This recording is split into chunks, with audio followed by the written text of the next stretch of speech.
Excellent. Thank you very much.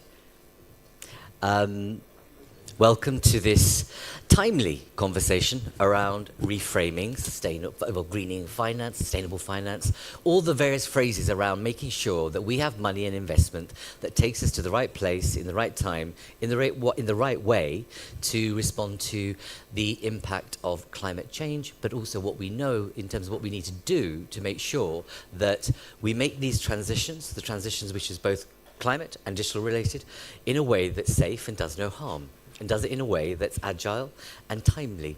My name is Dharmendra Kanani. I'm Chief Spokesperson and Chief Operating Officer here at Friends of Europe, and have the pleasure of moderating this very important conversation that we've been building on with the Loudest Foundation, in partnership with the Loudest Foundation, to think about how we ensure that those who are involved in policy making are taking proper cognizance of the steps, but also the types of approaches that need to be put into place if we're going to get to where we need to get to, but we do that in a way that's sensible, and as I said earlier, that does no harm.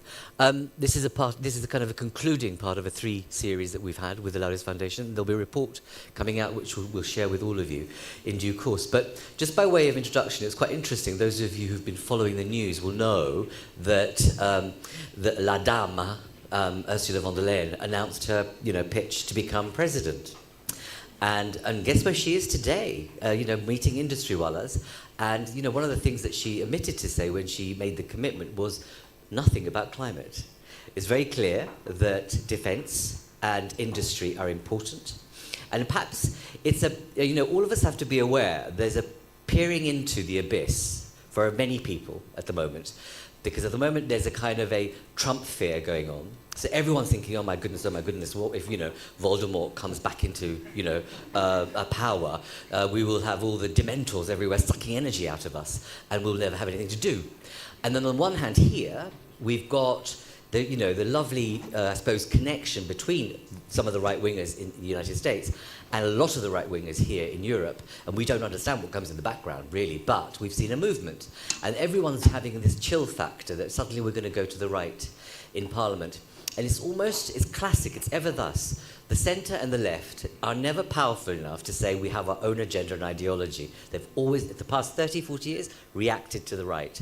And again, we're seeing that unfortunate take on politics in the future. So there's all to play for, but everyone's thinking we're going to shift to the right. And so therefore, these fantastic things that have been done in the past 5 years to do with the Green Deal, Fit for 50, all of that, all those grand projects, almost seem as if they might be washed down the toilet, potentially, if the kind of grand bargaining takes place between left and right, and all the deal-making about who becomes president, and if the right have a significant king-making opportunity, what's going to happen, we don't know. But what we do know, in particular in the past 5 years, is that we've had over 250, 280 bits of regulation, coming up to 3, as someone very proudly, very senior at the Commission told me. And okay, that's fine, but a lot of people think, oh my goodness, it's been a heady mix of stuff that people can't make sense of. There's been, and you all know this, and we've all said this about government, is the incoherence of policy, regulation and funding mechanisms. It seems like we can't seem to get our act together to join up and make it much more seamless. We don't know why, even though we all believe it. And big institutional infrastructure doesn't help, but actually leadership does. So you could lead the way to have more joined up policy instruments and others. What we also know is the Resilience and Recovery Fund, which has been out there. Most of you should know, well, let me tell you, a lot of it's not spent. A lot of it's sitting, billions of it sitting in coffers that governments have not been able to absorb. So the absorption capacity is a real issue when it comes to funding. And what we do know also is most recently, Germany kicked the can down on the sustainability and due diligence directive by saying, well, actually, we don't want a bit of that because industry and others are going to get a bit concerned about it. So that's the heady mix we're dealing with. And I feel that, we will probably have another year this year where temperatures will again be higher than before. We'll have extremes of weather. We'll have, unbelievable levels of insecurity geopolitically. Our policymakers will still sit there behind their desks thinking business as usual, make the same deals, and actually let's get our acts moving, but just make sure we just get things going as they should be. Somehow we need to upend the mindset of all of that. So to have that conversation, to talk about this agenda, we have this glorious panel here. And so I'm not going to give a background, or you've got the details of what each of them do, but you've got commission, you've got independent, you've got research, academics, human rights. And this angle, what we're trying to do with this discussion, hopefully with you, is take a more of a whole systems approach. To try and really think that if we believe in joining up the dots, our debate should try and do the same. So we're taking a whole systems approach to this conversation. And in keeping with that, I'm going to start with Marcel, European Commission. So I said a lot there about the context. What's the learning that you are a civil servant, so I know that there's only so much you can say.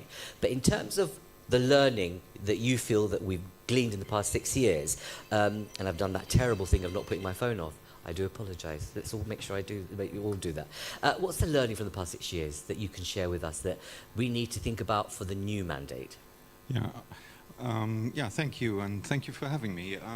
I think we are at a crucial juncture for sustainable finance and ESG.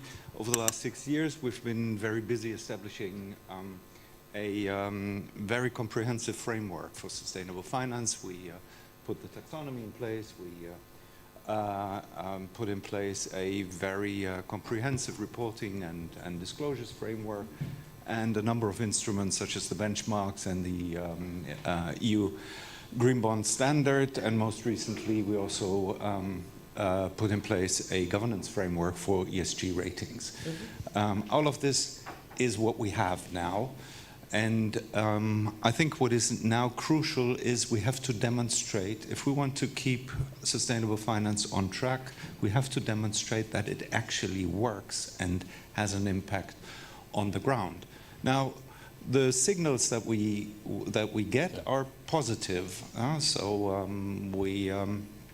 We see that the taxonomy is actually being used. The signals from who? From the private sector? From the industry and what is happening on the ground. Right. What is happening on the ground? This is Bloomberg data, for instance, on the taxonomy reporting. We see an overall significant increase of green finance. So we were at 4.8 trillion euros in early 2023. That is worldwide. I need you to put your mic up. Okay, sorry. We have a lot more examples and evidence in a compendium on market practices that the Sustainable Finance platform has published recently. Overall, we think it is too early to draw firm conclusions. We have a number of monitoring tools and stress tests and instruments that are built in the architecture of the Sustainable Finance framework, and we'll have to see what that is going to bring. So we have to give the framework a bit of time where it can actually be applied.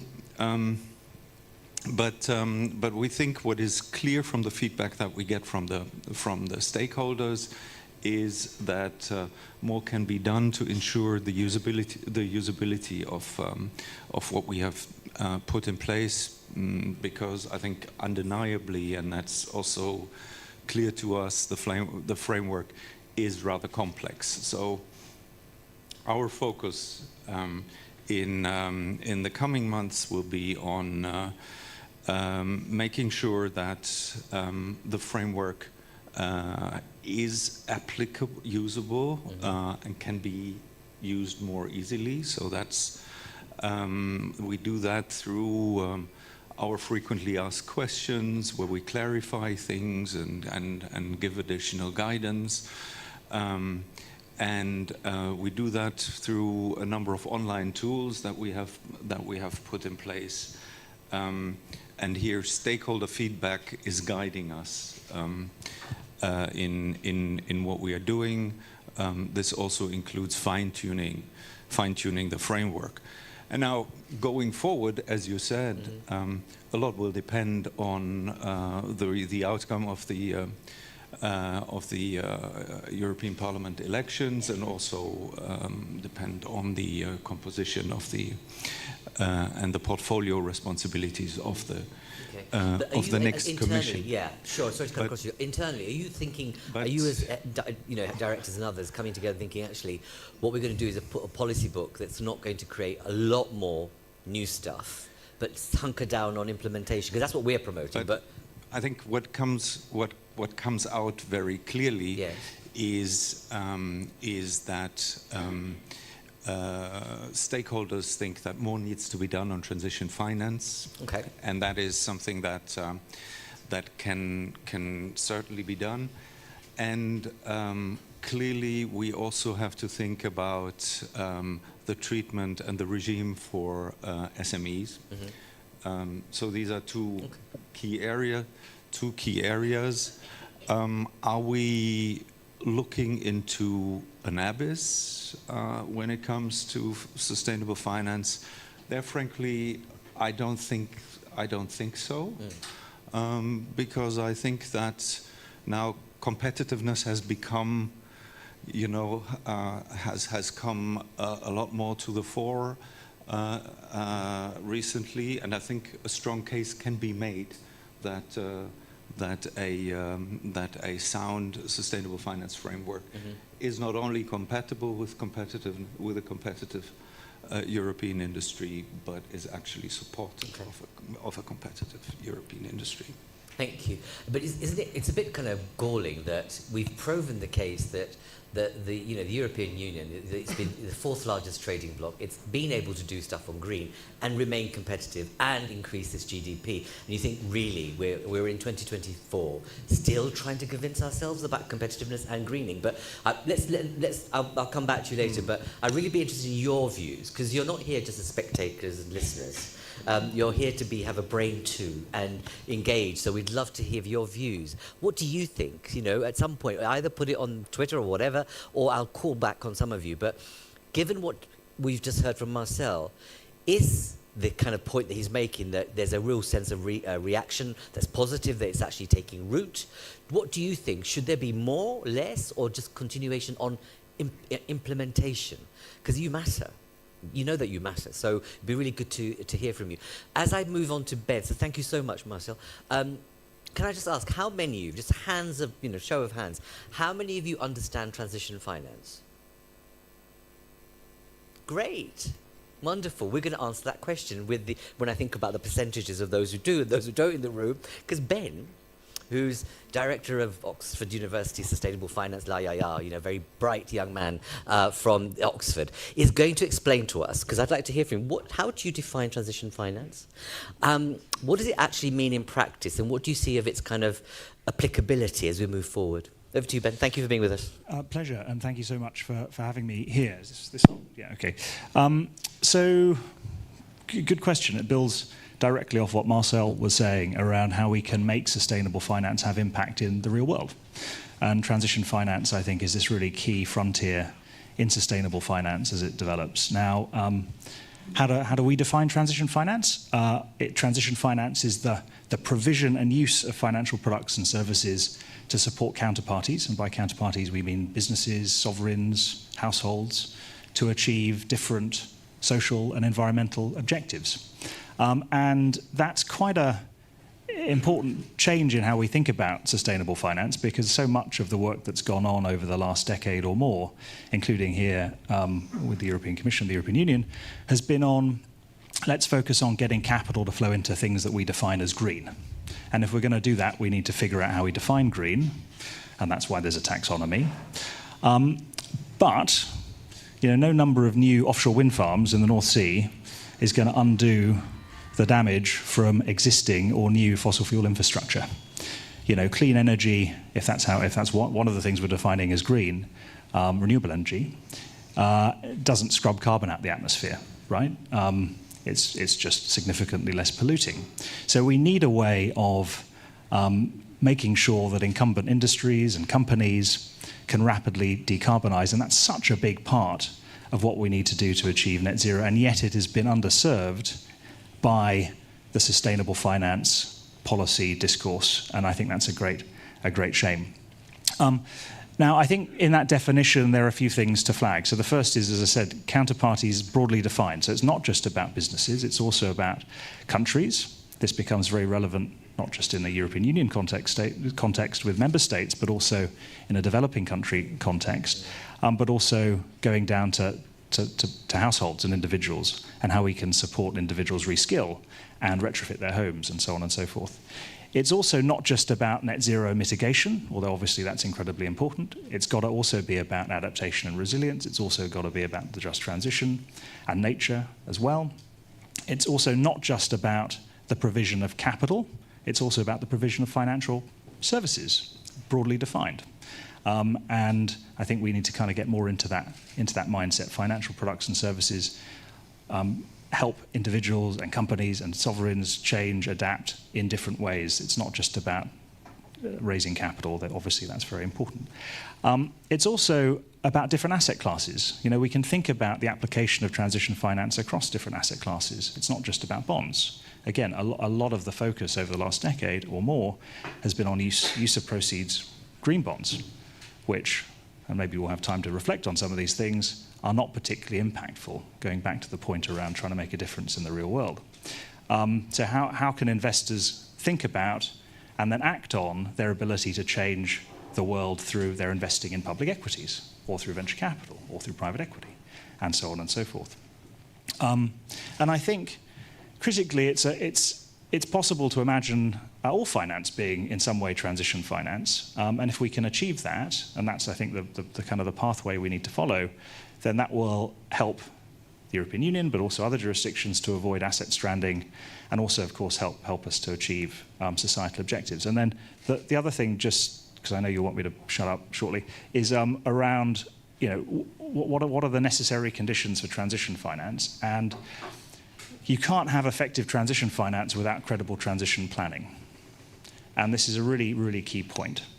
So when we think about transition finance, we need to also think about transition plans, and then we also need to think about how we drive forward the creation of credible transition plans. And I'm happy to say more about that, but I'll pause there.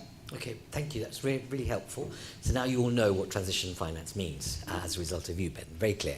But there's no but, there's an and. What do we now do about that in the context of the fact that there's a 300 billion gap already that we know that's currently in the EU?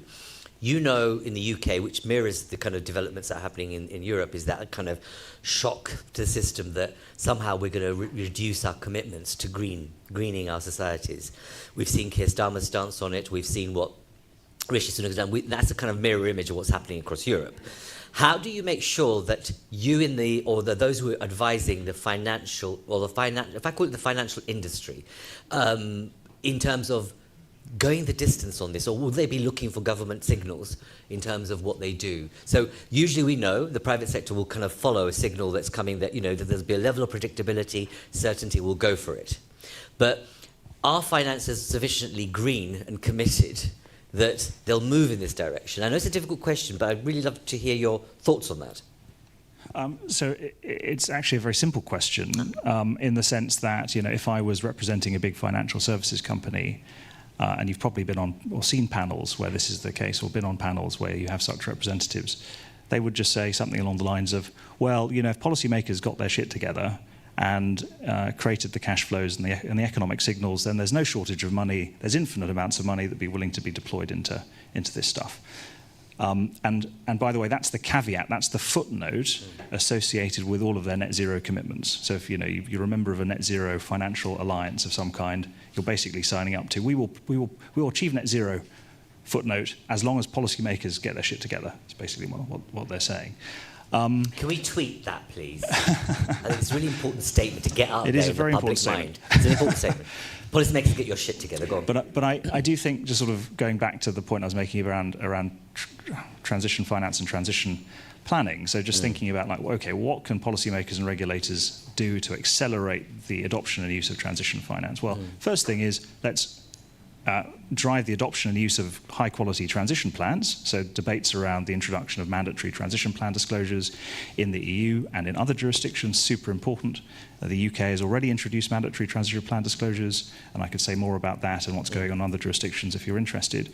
We can embed transition plan disclosure requirements and the provision, or the possession of high-quality transition plans in all sorts of things. Right? So, if you are in a regulated sector, you're in the water industry, or you're running national infrastructure of some kind, well, where's your transition plan? And it should be a good quality transition plan. Public procurement in member states and in the Commission. Public sector entities should have transition plans. Enterprises that are partially owned or wholly owned by government should have transition plans. This should be part of planning requirements. If you go to a public financial institution, for example, an export credit agency, or a national development bank, or the European Investment Bank, well, where's your transition plan? There are all sorts of ways in which we can basically force this through the system and drive its adoption. Yeah. So governance can be a real worm in the system to transform it or to help it along, basically, is what you're saying.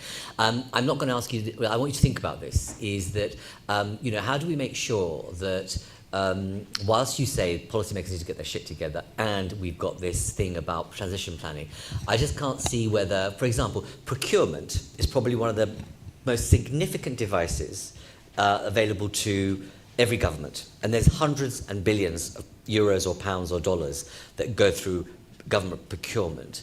Be good to understand from you, not right now, but I'll come back to you, is whether procurement processes have become greener, or is that just a hill that's too high to climb? But we'll come back to you in a moment on that. Before I move to, because as I said to you, we take a whole of society, whole of economy approach, we're going to move to human rights and social dimensions about this conversation. But before I do, any quick questions from those of you in the room? To give you the opportunity. Sir, here. And can I just ask you, to introduce yourself? And it's not an opportunity for a speech, it's either for a query or a question. Forgive me. Gert-Jan Storm. I represent a civil society initiative associated with the European Biodiversity Partnership. I'm intrigued by the concept of a system-led approach to sustainable investment. My question is about the failure of the current economic process to deliver outcomes one could conceive of in terms of risk mitigation in the public interest related to the planetary boundaries, the planetary commons. And that applies to opportunities related to behavioral change, like in food systems and textiles value chain, that we represent important systems to build on. And if there's one observation to make, an analysis by Ben Caldecott and colleagues, stranded assets in agriculture is a pertinent issue because it's about avoiding risk transfer from business to society. And I think that's a very important principle to build on. So I would be more interested in a precautionary approach by the European Union to address these risks and develop a framework to guide and steer business how to deliver, also in the interest of citizens. So that's really what Ben's saying in terms of transition planning to a certain extent. But what you're saying is that, are you saying that the whole systems approach is right or wrong? I just want an answer to that question. The system approach is right, but you have to define what the system is about and what it aims to achieve. Okay, great. The UN objectives and the objectives of the global biodiversity framework. No, indeed. And most public systems are guided and bound by some of these international regulations, etc. Just behind you, very briefly, again, introduce yourself. One more. Céline Gabory, pilot for DEF, thank you very much. I hope I understand better what is transition finance. But I would like to say I have different views because I think the European Union has put together the Fit for 55, but we don't know how we are going to achieve it. And we see that there are different views in the European Union. There is a different view in France with the nuclear energy, in Germany with the renewables, but also the lead to increasing resources. The view of Poland also with the coal energy. So I think it's a bit difficult. And then you have the cities also, the citizens, all the stakeholders involved, the investment. So I don't see. I find it a little bit utopic to think that we can have all organizations having a transition plan because there is not one solution. There are different, possible solutions. And for me, there is already high ambition with the Fit for 55. So my question is really, of course, you expect a lot from decision makers, but what is needed? Because if the money is there, why isn't it reaching the But you know the answer to that project? question. You know well enough in terms of it. It's like I was interviewing Thierry Breton and asked something similar last week, and he said, "Welcome to the world of politics." That's what it is. It's politics. But all you can do is move within that politics. And that's the nature of this beast here, that, we're bound by the notion of consensus politics. You've got a situation in the EU where most 2/3 of them are thinking about themselves, i.e. their national interests. And only a third is thinking about the EU project. And so I think there's something reductive in, and I'm saying that you're saying that, but we need to find routes and pathways to feel the universe is in the right place. And otherwise, if we rely on the leaders, we ain't going to get there. But I'm not asking you to answer that question, Darren. I'll take the third point here, lady here, then I'll go back to the panel. Again, the mic's on its way to you. Burçak Inel from the European Banking Federation. Welcome. I guess, thank you. And I'm so glad you're here. Go on. Thank you for inviting me. And also, I guess I represent the sector that usually does say what Ben just said. We will reach our commitments if the underlying conditions are correct. That resonates with me, what you just said. I just want to ask, Ben, European, or others, could be Marcel, the extent to which the public investments in various forms play a role when we're talking about governments getting their stuff together. So it's obviously, it's policymakers getting their shit together. Yes, it's become a phrase of the other day. Go on. Sure. I'll paraphrase you. But I mean, I think when we as bankers are talking about the underlying economic incentives, we're thinking of households having a reason to do the right thing, irrespective of the financing possibilities that are out there, because obviously we will do the business for households and corporates if the underlying economic activity is profitable, because they won't do it. There are certain cases in which I think the financing really does play a definitive role. If the financing is there, then they will do it. But mostly we're talking about, for the transition, things that economic actors have to want to do it. Yes. And for that key question, to what extent do you think European governments are spending enough or doing the right things at a national level, and to incentivize the economic actors? And maybe if you have a view on whether that should be actually mostly at the EU level, that's part As of a that. federation, what's your view? Can you say?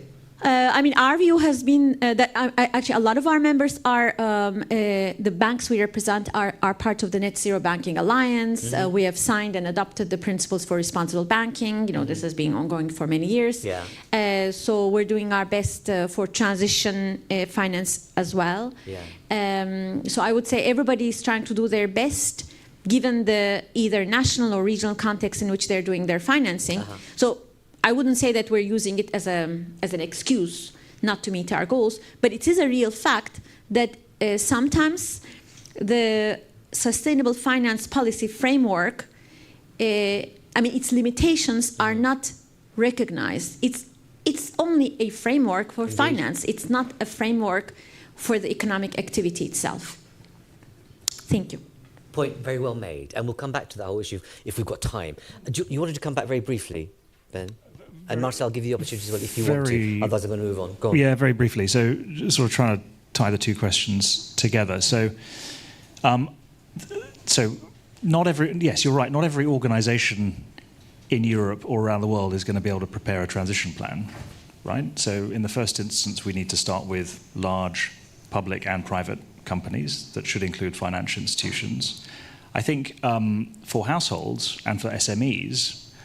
It's not so much about them producing transition plans, it's more about particularly the banking sector actually thinking about what would support and facilitate the transition of their clients, and that's part of the bank's transition plan.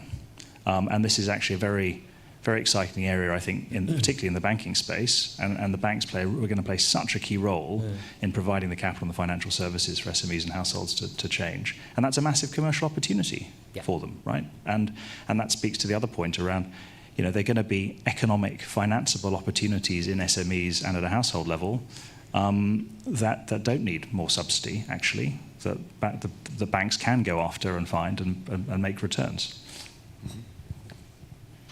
Okay, we're going to thank you for that. There's a reality factor that we need to kind of be aware of, and this leads me on to moving to senior. 70% of the population in Europe is not in this room in terms of economic viability, household disposable income, and where they live in poor housing. So that's not us. And so when we talk about this, bankers and others, we need to be clear about what we're saying when you think about adaptation in certain estates and hundreds of millions of people that are across Europe that do not have the luxury of a choice. And because interest rates and other things are squeezing them out of the market and making them feel left out and left behind. So on that, we have to be mindful of that when we make grand statements. I'm not saying that anyone in here is. I'm saying sometimes we lose sight of the market we're talking about in terms of social, if I call people market, the majority of the people in Europe live in poor housing. Most of the income is below 20 and less than 25k, if not less. And a lot of young people can't buy a house or get into the housing market and found it difficult to get access to capital. So that's the reality factor. On that note, Senior, can I invite you to say a little bit about the human and social dimension of this, and are we getting it right? Thank you. Yeah, let me try and take a stab at solving that little mind boggle. No, of course, this is a key one to keep, and I'm happy to be here to be able to speak to the social side of things, because I think we can all agree that whereas even the conversation today up until this moment, we've been in the green side of the sustainable finance term, if you would. So I think there's something there when Marcel speaks about areas to tackle in the future. I think another angle that I'd like to propose as a third topic perhaps could be bettering or striking a better balance between the E and the S, if you would, in how we understand sustainable finance. That's partly tackling some of the issues that you just looked at, but it goes beyond. And so I'll give you just a few examples of some of the human rights aspects or social sustainability concerns that are associated with the transition, and take us a little bit outside of Europe as well, because there's a need for us to also understand, even if we are talking EU policies, that these are very much happening in a larger international arena of how impacts are playing out in an asymmetrical way. So to take some examples, many of you will already perhaps be thinking of the supply chain in the solar industry, the forced labor issue that we've heard there. But the list goes on, and it's associated with other types of energies as well. So an example could be on the coast of Colombia, offshore wind, picking up, accelerating with very fast pace, meaning that fishing communities, coastal communities are losing their livelihoods. This is negative human rights impact associated with the transition. Unintended, but certainly there and very much felt by those that it affects. In Zimbabwe, our hunt for lithium and new supply chains for lithium, very much needed for so-called sustainable investments, are causing spikes in child labor, forced labor that we weren't seeing just 3 or 5 years ago. So to add to the very real sort of EU concerns and European concerns around the issues that you just pointed to, there are quite severe risks associated with the transition. And my point is, if we keep a blind eye or if we ignore, we risk the transition itself. So it's not just about doing the right thing, it's also about making sure we face some of those real dilemmas that might otherwise really cause friction and pushback and sort of exacerbate some of the global inequalities that we've seen as part of globalization as such. So we should make sure not to, repeat some of the mistakes that we've done historically and try to fix the problem with the same mindset that created it, if you would. So a case, I guess, my case is to work towards a more holistic understanding of sustainable finance measures. That would mean seeing if we can create more space for human rights and social within some of the frameworks that we already have in place. So can we make the minimum safeguards of the taxonomy work as intended? Can we, when looking now at SFDR and whether it's working and whether it's usable, can we look at whether that could actually give us some direction around, in the absence of a social taxonomy, give us direction for investors around, social objectives, if you would. So, in essence, approaching ENS a little bit more on par, rather than having the treatment of the social sustainability be an add-on, if you would, to the E. So that's one way of thinking about being more holistic. Another way is to be more global, be more international in the way we think about our policy developments, be informed by the global impacts playing out, and how there's an inequality in a way in how the impacts and benefits of the transition is playing out socially. And then the third component of being more holistic, I think, could be around making sure we apply both carrots and sticks. There's been a lot of talk here about the carrot side and making the market work, but I think there's also a need to think about, given that we've done well now in establishing disclosure regimes, the taxonomy, things that could really sort of create the right incentives. We also need to have the courage to talk about sticks. Right now, you mentioned in your intro the Sustainability Due Diligence Directive, which is currently at risk. This is a bold attempt at trying to regulate behavior and actually making companies act with due diligence on human rights and the environment as it relates to their economic activities, their planning, and so on. I think that could be a huge lever for investors, making sure that their portfolio companies have, mainstream environmental and social due diligence into their business models, including when we look at transition planning. I'll leave it there. Thank you. I suppose the trouble with what you're saying, and this is not your fault, I think it's about politics and how politics is conducted, is that when I can just imagine that some of the politicians are making choices about where they're going to, line themselves up. They'll think, I'm not going to have a tree-hugging oat milk recycler telling me about social stuff in this.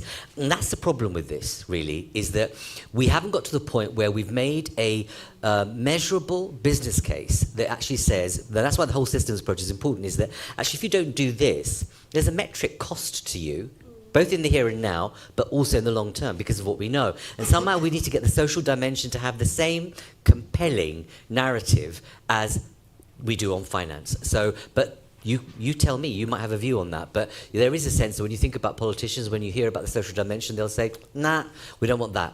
It's too difficult, and actually want to kick the can down the road. But we need to prove that doing that has a huge, significant risk. And what we've seen, both in France with the, Gilets jaunes, as well as in London, what's happened, and others, that once government suddenly comes in thoughtlessly, they rue the day. And that's why thinking about the social dimension in advance and in long term is better. I'm going to go to a politician now. So we've had a different kind of stakeholders, okay? So now we go to the European Parliament. Paul Tang, well-known character.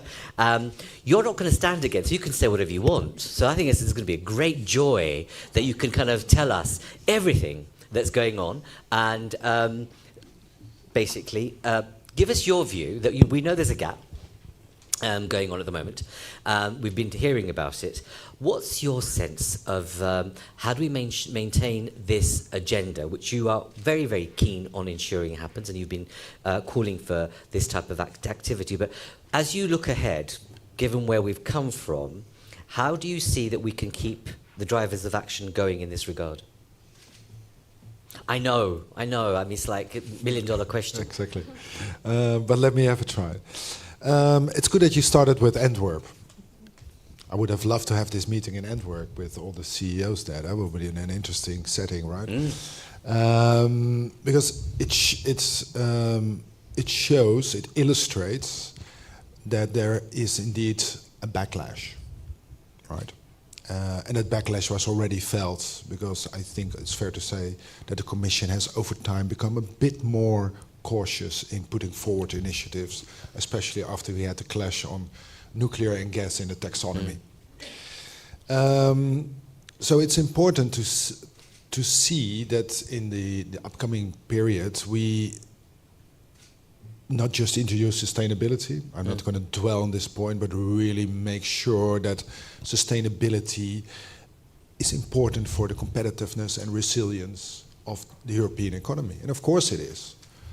The more we delay, the more we postpone, the more vulnerable our economies become, and the more costly action is. We know that. And that's true for public and private investment. But we need to tell that. And that at least gives us a basis for going forward. But to make that, and then I come back to the title, it's on reclaimed finance. And when we started in 2018, that was this is how European project starts. We had a report by the high-level expert group. And they said short-term is detrimental to sustainable finance. And I think that's still the case. So we want to reclaim finance. So we laid down the ground, we laid down the foundation, the data, the standards, the instruments, but they need to be put to use. And how do they need to put to use?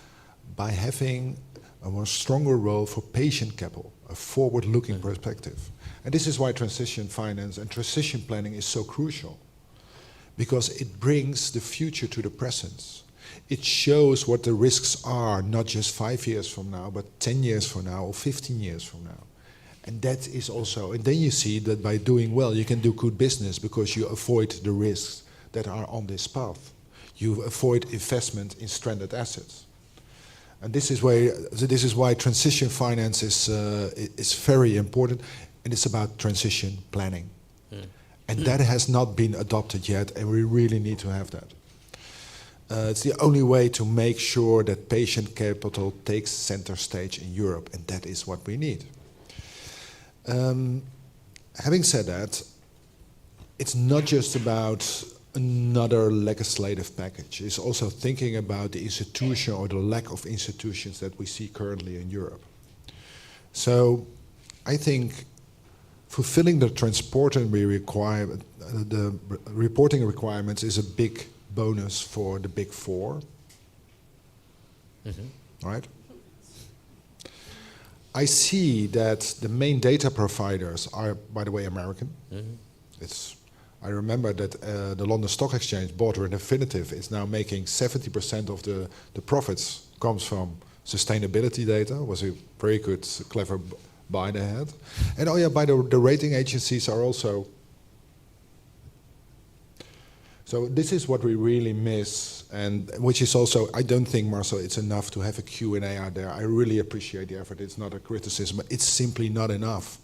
If you want to say usability, no, we need to invest in a European sustainable finance industry, and that is not enough here right now. Because only then we can make the change, because it's not by trimming back the rules. We have to reduce the administrative burden. Well, that won't make the capital markets work, right? Trimming down the rules. No, it's making sure that you have the employees ready, that you have the services available for all kinds of corporates and financial institutions, so that it becomes more easy and cheaper to use the data, the standards, the tools. And on the one hand, on the other hand, also see that there are clear benefits from being green, that green finance in the end becomes cheaper, because that is what we see now. The costs are very clear, the benefits are elusive, and the buy-in is limited. We need to break that. One last point, because I think already made by EBF. I was discussing this morning the economic governance framework. Well, in my group, we all agree there's too little room for investment, and you don't need to be an economist or a mathematician to figure that out, right? We need to increase our defense expenditure to the NATO norm of 2%. We need to reach our 2040 targets. We need to increase public and private investment by 2%. And oh, by the way, we see our expenditure on cure and care increasing because our societies are aging. So we see a lot of upward pressure on the public sector budgets.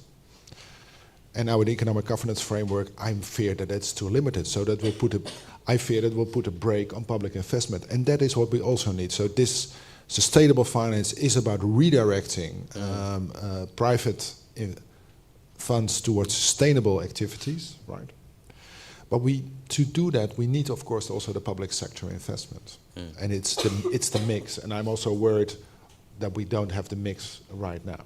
And from patient capital, just to be clear with our audience here and those watching, is that you're talking about patient capital coming from governments, public money, access patient. No. You're not saying that. No, it's public and private. No, we also need patient capital. We have long-run investors in Europe, like the insurers, the pension funds. Sure.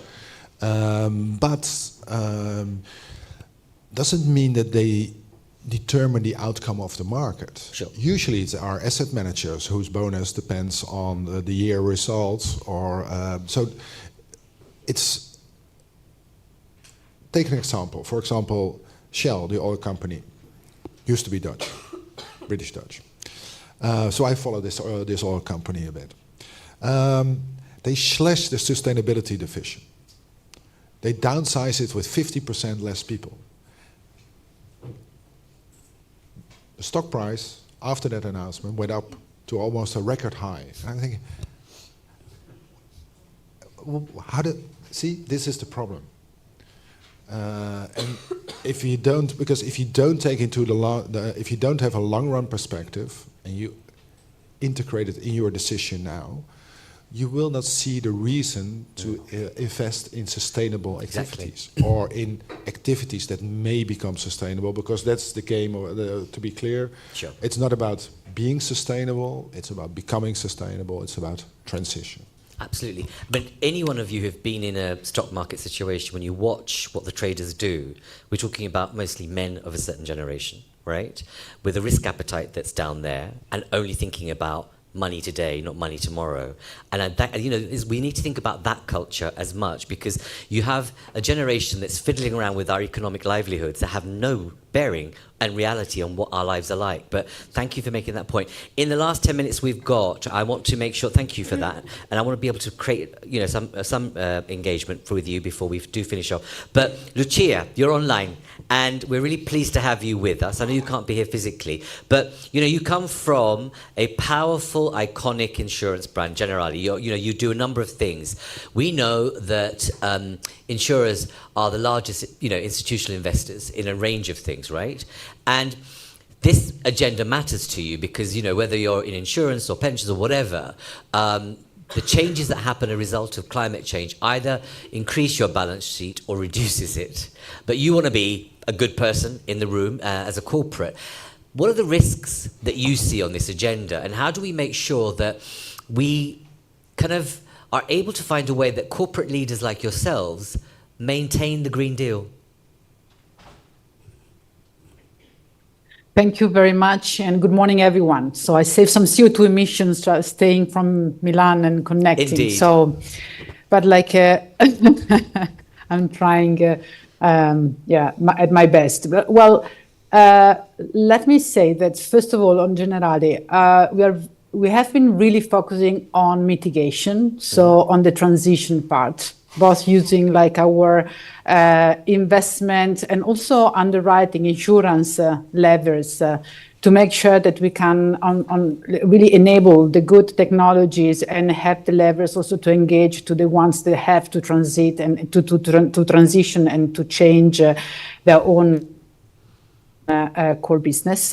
We are aware that, in a way, I can say the climate, not the environmental climate, but the political climate has been changing. This year, we will be half of the population in the world going to election. Yeah. So there will be some changes, and maybe also we are focusing on the US, but European Commission, then all over the world, people, half of the people will have to decide who will lead them. But still, I think that, and as generally we are focusing on mitigation, looking at erasing risk in terms of litigation risk, in committing too much on mitigation, but also looking at adaptation. So looking at the risk that climate change poses. Climate change already hit a lot population in Europe, outside Europe. So our view is that we need to be pragmatic. We need to absolutely focus on the risk and protecting society and really developing the concept of resilience. Say that, and listening to all what has been shared, I would like to highlight a couple of points. Before it was mentioned the need of evaluating the impact of the EU legislation. I think it's too soon. I mean, we are in an economy that is like at least exists for 150 years. And the Green Deal was just, let's say, launched somehow. The taxonomy, I mean, this year we have to report on the alignment to the taxonomy. So, you know, making sure that investment, the real economy, move in the right direction, I think will take a little bit. So someone before me mentioned the patient capital. I think that we have to be all patient and really trust that in a way the journey has started. The economy has been changing. We will have to manage political downside. We have to manage every time you change something that exists at least for 2.5 years. You will have interest to be in a way changed and in a way broken, but the path is clear, and it's not just clear in Italy, in France, in Germany, or in Europe as well. There are a lot of inconsistencies, but the taxonomy is really helping to converge in Europe, but also outside Europe. Something has been happening. So I look at what happened at COP28. I don't know your view on that, but still all the member states signing COP28, being member states of, and signatories of the United Nations framework on climate change, committed to 1.5 degrees. And committed to triple renewable and to increase energy efficiency and also to transition away. It's not yet phased out, but still is transition away from fossil fuel. So I do see a lot of polarization. I do see a lot of we are not in an easy time, but also as generally, I mean, we are trying to drive it and to say that at the end of the day, climate change is happening and it will hit society. So we really need to move and balance mitigation measures and adaptation measures, making sure the economy is changing as well. Because one of the issues we had in the past is that we had money, but we didn't know how to invest them because the activities were not green, or the definition of green was not shared. So it was difficult to do the right thing. I think that now we have some tools, and the direction is the right one. Okay. Thank you, Lucia. And, I'm sure none of us would expect such a philosophical point of view from the private sector without being critical at all. Because what you're saying is, no, it's true. Because you're saying, take the long-term view, because deeply philosophical is actually societal change takes time. And you don't often hear that coming from the corporate sector in that way. Look, we have almost 200 years as a group. I know. And this means that we need to think long term. Of course. And we need to read the context. Sure. And the context now on sustainability is much more complex than it was 2 years ago, 3 years ago. But still, we have an international view and see very positive sign happening in the real economy. Okay. And also thanks to some tools that European Commission provided. Okay, so last point for me, because as I wrap up, we're writing this report with a set of recommendations or thoughts. What's the one thing from Generali, or you as someone that's in the corporate sector, is it about being patient, or what is it? What would you like us to communicate in this report that we're producing around sustainable finance?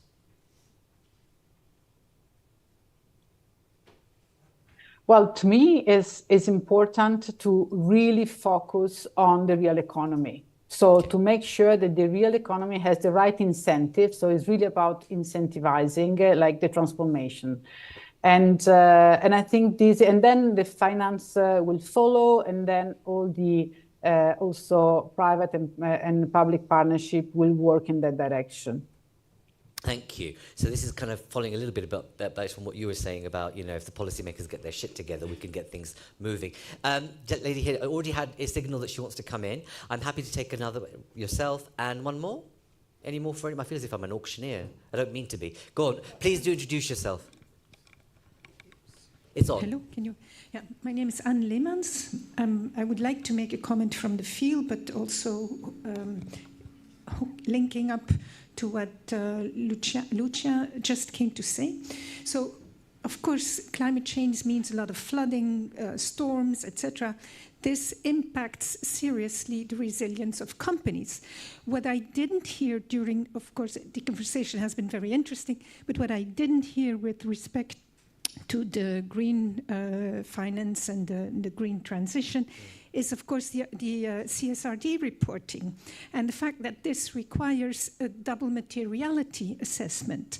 The first materiality from within the company, but the second, which has a lot to do with the social acceptance of the communities and external stakeholders. So I think that there is a lot of effort needs to be made on informing, informing and training. Because this CSRD reporting is not just an administrative and financial burden to be compliant, but it is also a way to become more competitive. And in the war for talent, young people that you recruit, they will look at your sustainability as a company. And so I would like some more effort from the institutions in that field. And would that be something that you think we should capture in the report they were producing? Because this conversation is helping us think about the kind of things that we promote, but would that be something important to you that we should... I think it is of key importance. Okay, great. Yeah? Thank you very much. You. Gentleman here.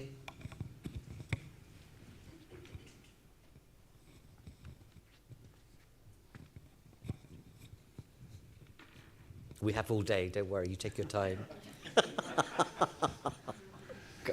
Yes, thank you. Do introduce yourself, please. Absolutely. My name is Eero Yrjökoskinen. I'm the Executive Director of the Institute for European Environmental Policy. And I would actually like to continue on the same note that we just heard from the previous commentator regarding these multiple disclosure requirements. You know, I very much in favor of all these measures that the Commission has introduced. But as the lady just said, it's a multitude of things. You know, apart from the CSDDD, which is called the Corporate Sustainability Due Diligence Directive, which is at the moment being negotiated between member states, there's the CSRD that the lady just mentioned, Corporate Sustainability Reporting Directive, and on top of that, the ESR, the European Sustainability Reporting Standards. And then, of course, we have already discussed about the EU taxonomy measures. So looking at all these different regulations and new legislative requirements, no wonder that the private sector is feeling perplexed and maybe also overwhelmed with this impressive mixture of things that they need to cope with. So really, there's clearly a need for instructions, for support, and for a roadmap on how to proceed. Thank you. And you think that, from your perspective, because one of the things that we're asking for in our proposals for the new mandate is that to increase the policy coherence, and by actually doing that you need to think about the institutional infrastructure, because by having multitude of vice presidents and multitude of commissioners, actually if we were to reorganize and realign them differently, we might achieve coherence. That's what we're that's our hypothesis. What's your view on that? Well, as you said, it's quite probable that the next European Parliament will probably focus more on implementation than new initiatives, and I bet that will also apply to the European Commission. And in that sense, what you just said makes sense. I truly believe that it is of utmost importance that the regulations that are available and that have been approved by the member states should now put into force and make sure that we actually reach the topic of today's discussions. Thank you, because what we're asking for is that we think the next mandate should be all about implementation and not about new regulation. But let's see. I need to conclude, but I'm going to give all of you the chance to say, so Lucia, I've already asked you the question. Unless you want to come in, yeah, I'll bring you in. But I think you've made the point about what you'd like. Ben, I'm going to start with you. What's the bit of wisdom you'd provide us thinking about in the report, or what we should conclude on the whole issue of sustainable finance? What's the one thing that should happen? Big question. Yeah. Well, I mean, obviously, big emphasis on the use and adoption of transition plans, because that underpins transition finance. But, I would just say, riffing off the very good contribution that was made earlier, I think that there's been too much focus on disclosure as a solution to these profound data problems that we have, right? And actually, we're not going to get to a stage where all companies, let alone all large companies around the world, are disclosing information in sufficient quality, sufficiently quickly for people to make useful decisions. So in some senses, it's a complete waste of time. So the way in which you get that data is by using other approaches, like satellites and machine learning and so on and so forth. And so we need a much more comprehensive approach to this question around data availability, and I think the European Union and the European Commission could play a really important role in that. But I wish, and like a lot of people, I wish they hadn't embarked on so much of an emphasis on these disclosure requirements and the taxonomy, which aren't solving these sort of bigger problems. And then the final thing I would say is, you're saying focus on implementation. Events, dear boy. I mean, things are going to happen, particularly this year and going on. I mean, we were talking before with one of your colleagues about the polycrises and, the European response to that. And so much of this is about resilience. And so much of that has got to be around how financial products and services support European resilience.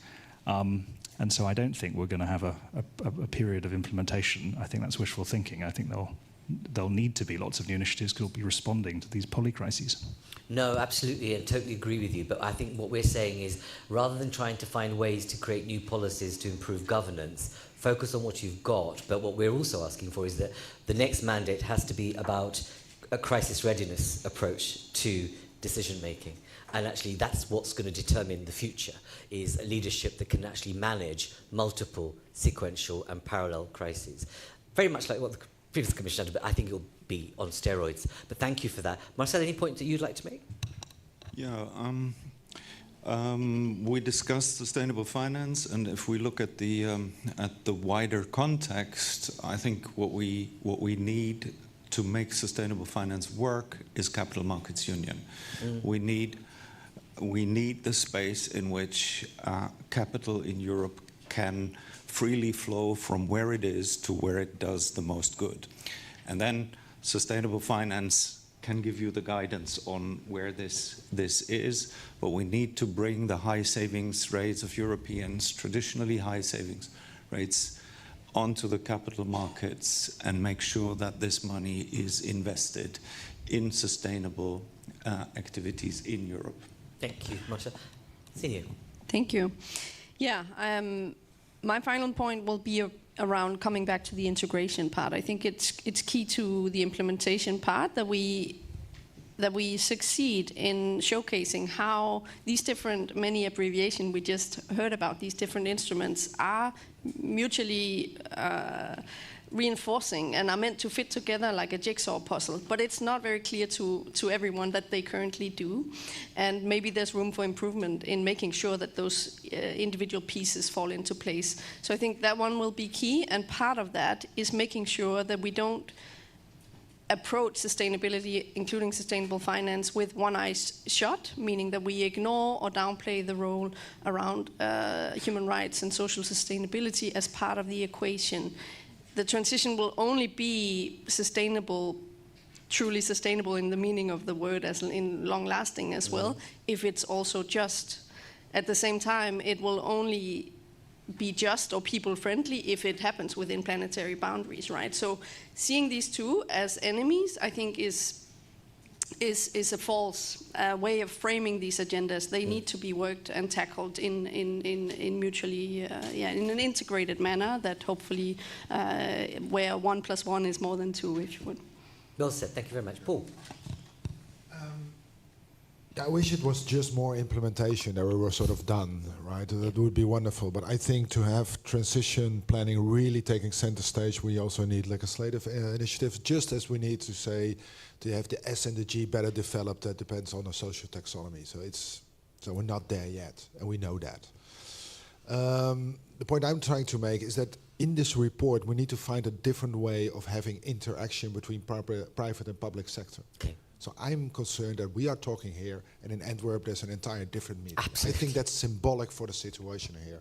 And I like to think that we can build a capital market union, a green CMU, I like to think, but that requires public-private effort also to have the institutions that really help corporates and financial institutions to make the sustainable finance framework work, and this is what I now miss. Well said. And one of the things that we're going to be, promoting is the fact that the private sector should be seen as a shareholder in Europe and not simply a profit maker. And how do you think that relationship differently and better? That's all the time we have, colleagues. Thank you all. Lucia, I'm going to come back to you, but unless you wanted to say something, you're good. You're good. I'm fine with Excellent. it. I think that reporting is a powerful tool to drive strategy. Without numbers, you measure what you treasure. Absolutely. We have not to forget. Absolutely, well said. And I hope Milan's sunny, even though it's a bit in the right. But never mind on that point. But you're absolutely right that we need to make sure that we think about data. But I think the point that you made, Ben, about, and it's interesting, we don't hear this, is that we have a European Space Agency. We have some of the most incredible architecture that creates free data, which most of us don't use, and that data can drive this agenda in a way that's incredible, but we haven't got there yet. But watch out, because we're about to do something around that with the European Space Agency on this whole agenda, so look out for what we're going to do on that. Thank you all, and thank you. I hope you found an hour go so quickly, and I've taken, in addition, 10 minutes. So hope you enjoyed this, found this thoughtful, provocative, but a good use of your time. And if you have any views or thoughts on what our report should be saying, because that's why I deliberately asked that question, there's a gentleman at the back there called Luke. Luke, put your hand up.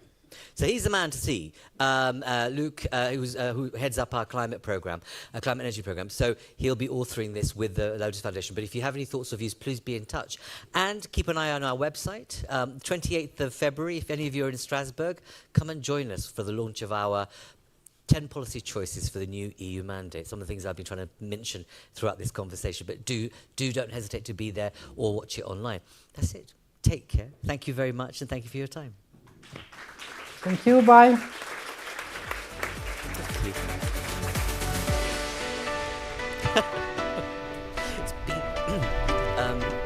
It's been a, can you, hello?